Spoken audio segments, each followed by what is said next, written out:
Welcome to episode number 277, where I'm giving you lots of tips on how to navigate the upcoming transition of the seasons.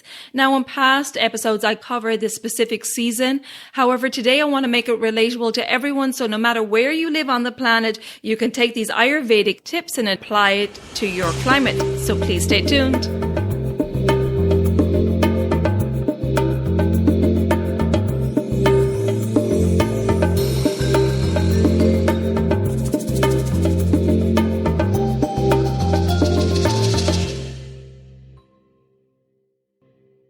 Hi there, I'm your host Colette, and on this podcast I will be sharing the teachings of Ayurveda, yoga, and holistic health practices. Now, if you're new to Ayurveda, I recommend checking out the first couple of episodes where I do an introduction to Ayurveda and the mind-body types. Thanks for listening, and now here's a new episode. This episode is sponsored by Mount Madonna Institute, and throughout the episode today you will hear a recording from a graduate of Mount Madonna Institute. My name is Stephanie. I'm a graduate of the Mount Madonna Ayurveda Health Counseling Program. I graduated in 2021. I felt like it was a wonderful experience and one that really created some meaningful change in my own life, as well as in the direction of my career. Mount Madonna Institute offers the following stackable certificates and a degree.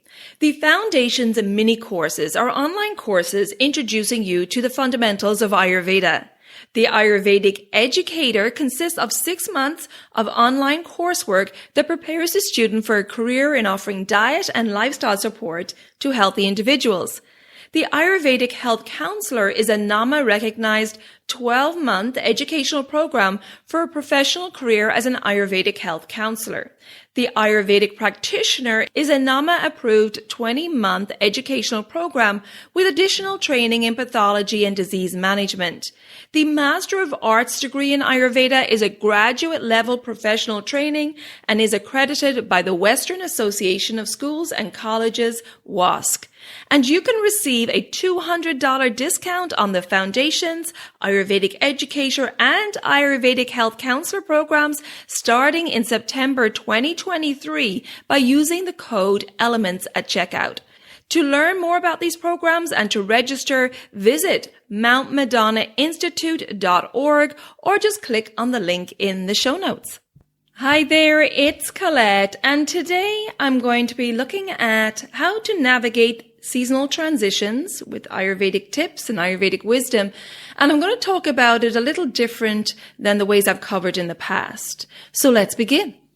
As the Earth travels around the sun throughout the year, it affects the amount of daylight we receive. And every 6 months, an equinox splits the Earth's day almost in half, which is the only time when both the northern and southern hemispheres experience equal amounts of daytime and nighttime. Now, on March 20th, 2023, we have the vernal or spring equinox in the northern hemisphere, which ushers in spring, and in the southern hemisphere, it will be the autumnal equinox for the start of autumn.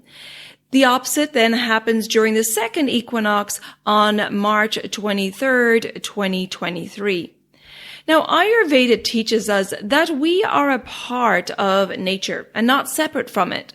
We are made up of the same 5 elements as nature, or as they're called in Sanskrit, the panchamahabhoutas: space, air, fire, water, and earth.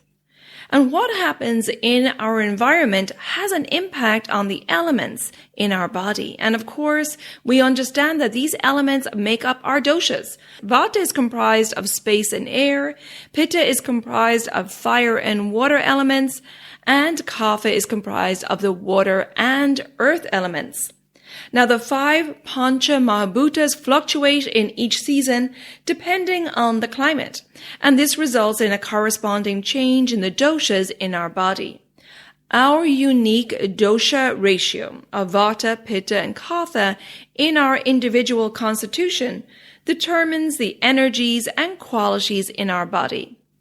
In the same way, each season will have its characteristic energies or qualities. And because we are a part of nature, these changes in the season have an effect on the qualities of Vata, Pitta and Kapha in our body. The Ayurvedic principle of like increases like explains that when similar qualities come together, it increases the quality. For example, when the weather is cold, windy, and dry, it will increase the dry, cold, and mobile qualities of Vata. When the weather is cool, rainy, and the earth is saturated, it will increase the Kapha dosha qualities of moist, cold, heavy, and liquid.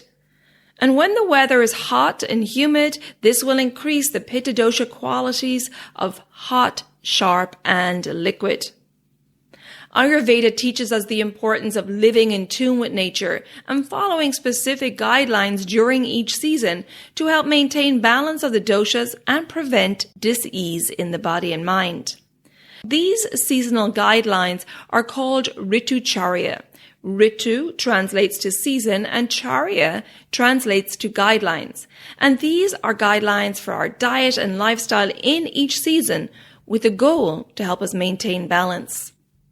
Now, of course, we will all experience different weather depending on our location. And rather than just focusing on this season we're moving into, which I've covered in past episodes, in this episode, I want to make it relatable to everyone, whether you're in the northern or southern hemisphere.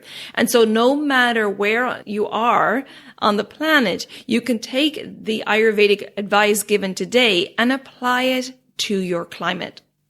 So I'm going to focus on the Ayurvedic principle of opposites.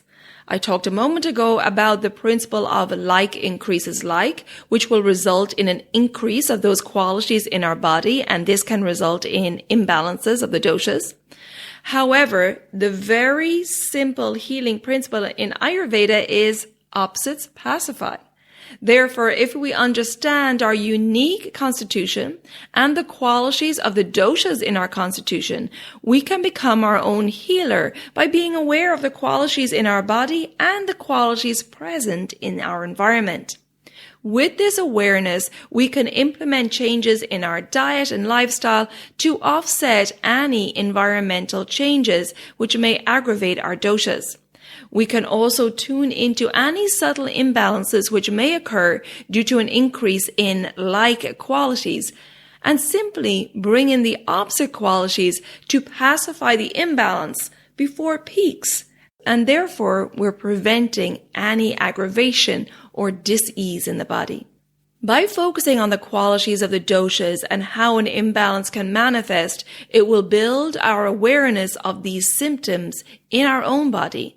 And I'm going to give you general advice on the Ritucharya or guidelines that you can introduce, which bring in the opposite qualities to help you pacify the doshas and adapt to the change in the qualities in the weather and in our body, preventing accumulation of the doshas and further imbalance. So let's start with Kapha.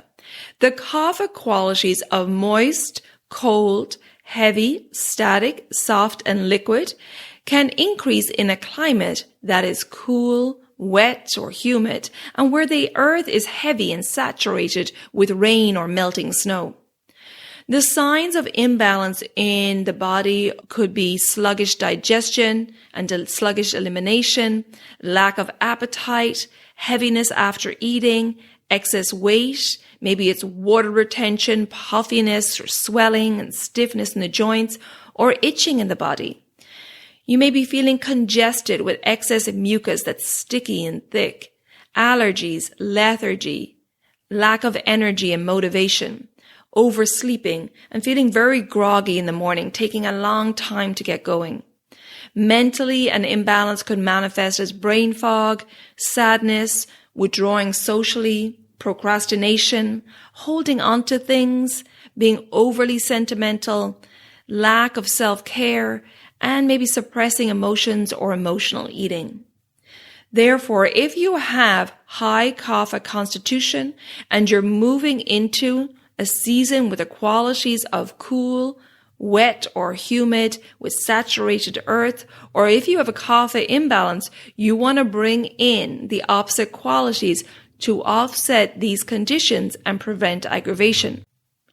Bringing in the opposite qualities of dry, warm, light, mobile, and rough will help to pacify the kapha dosha during this season. And you will want to focus on the following: dry foods, in that foods that are cooked with less water and oil.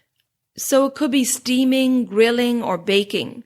Choosing dry and light grains like quinoa or millet. Astringent foods, which have a drying effect on the body, and bitter foods are pacifying for kapha. So things like apples, pears, asparagus, leafy greens, cruciferous veg like broccoli, cauliflower, cabbage, and Brussels sprouts, and beans are also astringent. Nature provides us with foods with the opposite qualities. So if we're buying seasonally and locally at our local farmers market, we will be able to source these balancing foods.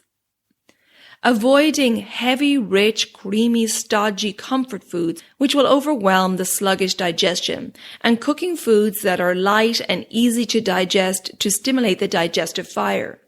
Soups and stews are ideal for kapha as they're light in quality, with lots of seasonings to aid sluggish digestion, and make them with less liquids so that they're more dense in consistency, as you want to avoid too much liquid. Avoiding cold and raw foods or drinks, which would only cool down the digestive fire or agni, and instead bringing in the opposite qualities of using warming drinks and pungent spices to pacify the cold, heavy, and static qualities of kapha. And kapha can enjoy all spices as the majority are warming, so using them in your meals or drinks is really ideal to support the digestive fire, which can be sluggish and slow.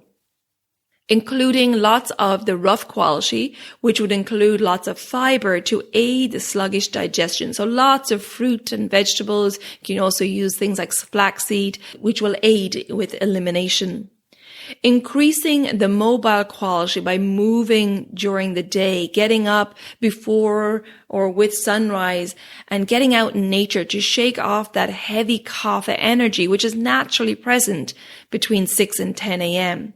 This is the perfect time to exercise and energize the body, offsetting the cold, lethargy, and morning grogginess, and getting that blood circulation and the lymph circulating to improve your immunity. You also want to be in a dry environment. Now, we can't change where we live, but what you could do is use a sauna, which has dry and hot qualities, so perfect to offset the moist and cold qualities of kapha. Also, doing some dry brushing or using dry scrubs on the body will also help to pacify the moist quality and stimulate circulation. So there are some general tips to help pacify kapha if you are living in an environment with lots of kapha qualities or moving into kapha season.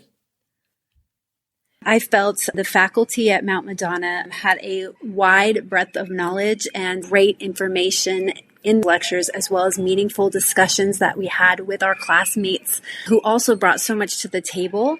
The curriculum was quite rigorous, and there was plenty of support with that curriculum. Anytime I needed help, I was able to access help from the moderators of the classes, and I felt extremely supported. And that was honestly a real boon to the program itself.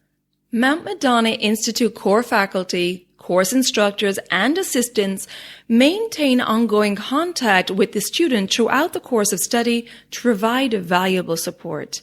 The instructors are classically trained in India and or have many years of clinical and teaching experience in the US.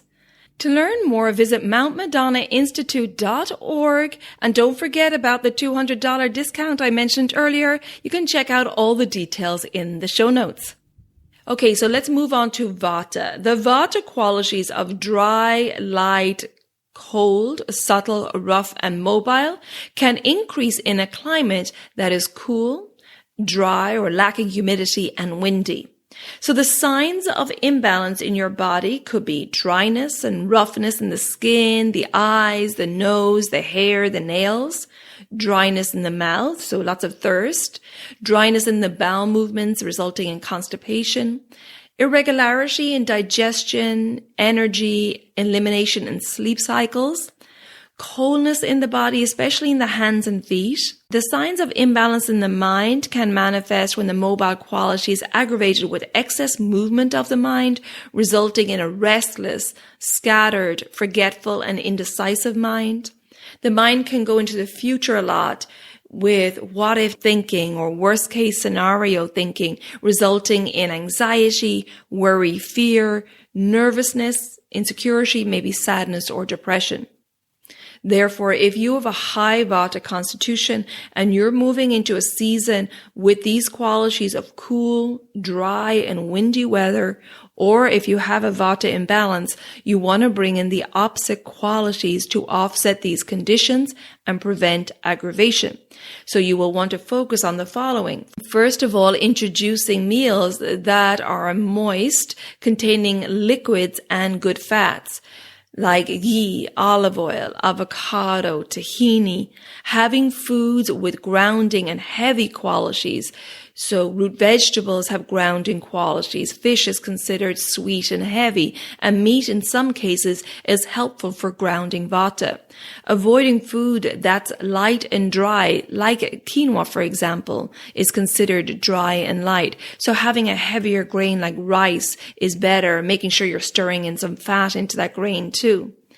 The sweet, sour, and salty tastes help to pacify Vata. Eating food that's soft or mushy in texture aids in pacifying that rough quality of Vata.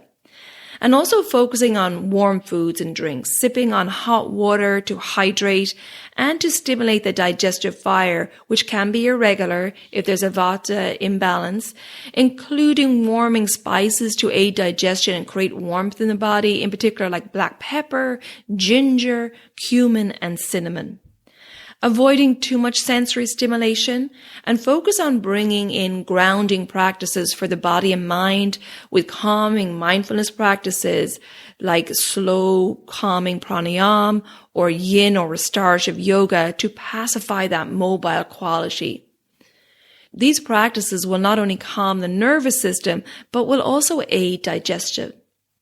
Focusing on routine is so important for Vata to regulate the systems of the body, especially regularity in sleeping and eating times.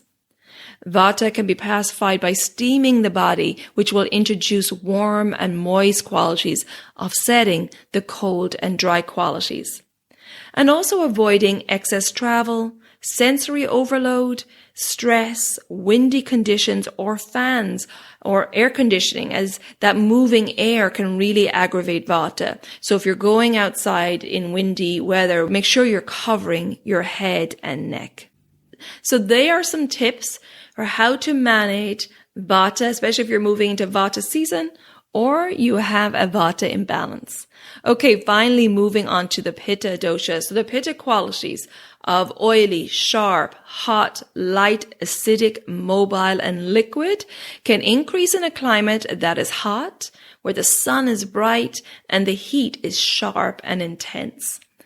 The signs of imbalance for Pitta are excess heat in the body, which can result in heartburn, acidic stomach, loose stool or diarrhea, skin rashes, rosacea, or inflammatory skin conditions. It could also manifest in bloodshot eyes, headaches, maybe headaches around the eyes, overheating, or hot flashes. In the mind, an imbalance can manifest with being increasingly over-analytical, over-critical, having a sharp tongue, perfectionism, and heated emotions, which can result in irritability, frustration, impatience, being overly competitive, overly ambitious, and unable to control emotions by being explosive or very quick to anger, where those emotions just take over your whole body. Therefore, if you have a high Pitta constitution and you're moving into a season with hot and intense weather, or if you have a Pitta imbalance, you want to bring in the opposite qualities to offset these conditions and prevent aggravation. you will want to focus on the following. First of all, introducing foods that are cooling and grounding. Food that is bland will really help to offset the sharp quality. So avoiding pungent spices and instead using spices which are pacifying for Pitta, like cilantro or coriander, fennel and cardamom. Pitta is pacified with a sweet and bitter and astringent taste.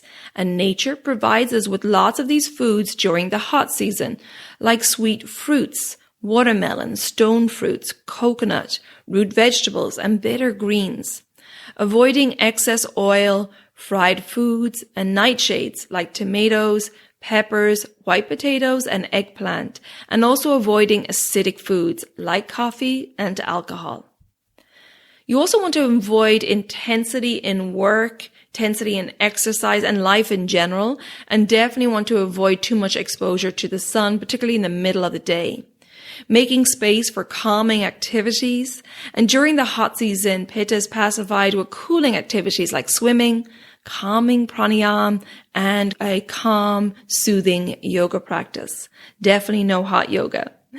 Less is definitely best for Pitta during this season. So that can really be a mind game for Pitta, because Pitta is always usually very focused and determined and very competitive. So during that hot season, you really want to pacify and let go of any intensity and enjoy moderation in activities.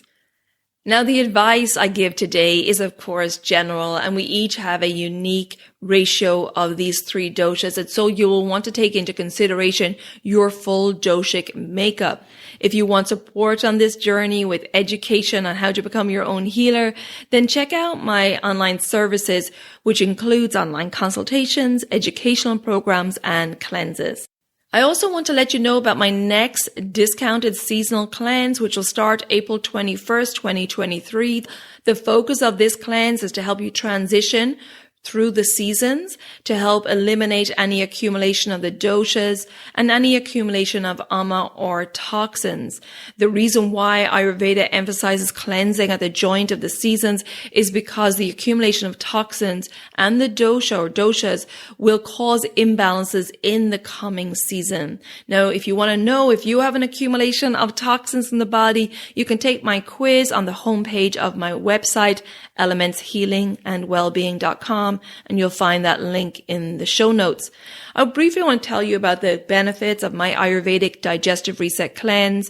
Well, you will receive a cleanse that's tailored to you because you receive a 90-minute online consultation where we have a good chat about your current health status, and I tailor the cleanse, the recipes, the yoga, the pranayama, the self-care to you and your lifestyle. The cleanse is a nurturing cleanse. There's no fasting in this cleanse. You have whole food recipes, and I make it simple as possible. This cleanse will help you eliminate physical and emotional toxins stored in the fat cells. It will improve elimination and digestion. You'll be able to maintain a healthy body weight for your constitution. It will improve mental clarity and awareness. It will help you calm your nervous system, which will help improve sleep. Just to let you quickly know about the structure, because I got a lot of questions on this. Week 1 is just preparation. There's no specific foods to prepare in this week. It's a gradual easing into the cleanse. So you're gradually eliminating any highly processed foods, any refined sugars and caffeine. And you're also drinking digestive teas to help prepare your body and your digestive system for the cleanse. Week 2 is the main cleansing phase where you're eating a set menu that's tailored to you. We're oiling and softening the body to help with the release of toxins. You're eating easily digestible foods. And again, there's no fasting in this cleanse. And then finally, we have the post-cleanse rejuvenation. Cleanse can be quite depleting on the body, so this rejuvenation is extremely important. And this is where we want to bring in foods that will build strong and healthy cells and tissues, helping you to move forward and maintain balance. So this cleanse will really allow you to hit the reset button, unpack any physical or emotional toxins holding you back from living a healthy, happy, and fulfilling life. Now, if the date of the group cleanse of April 21st doesn't work for your schedule, you can choose a private cleanse and set your own dates. Both cleanses are the same. It's just the group cleanse has a set date and group support, and a private cleanse, you get to choose your own dates, and you have me a one-on-one for support. So for more info, check out my website, elementshealingandwellbeing.com. For the group discounted cleanse starting April 21st, go to the events page. And if you want to do a private cleanse, go to the programs page. Or if you want to chat with me before booking, just book a free 15-minute Services Enquiry Call. We'll hop on Zoom and we'll chat, and I'll answer all your questions. Thanks again to the sponsor of this episode, Mount Madonna Institute, which provides high-quality professional and academic instruction and training in the fields of yoga and Ayurveda. To learn more about these programs, visit mountmadonnainstitute.org and receive a $200 discount on the Foundation's Ayurvedic Educator and Ayurvedic Health Counselor program starting in September 2023 by using the code ELEMENTS at checkout. You can find all these details in the show notes. Thank you so much for tuning in. And if you think that this episode will be helpful to family or friends, please share it with them so we can spread this wonderful wisdom of Ayurveda. If you haven't already subscribed or followed the podcast, please do so the new weekly episodes will automatically download for you. And if you would like to rate and review the podcast wherever you listen to your podcasts, I would really appreciate that. You can find me on social media under Elements Healing and Wellbeing on Facebook and Instagram. And until next time, take good care of yourself, be well, and bye for now. Slán go fóill.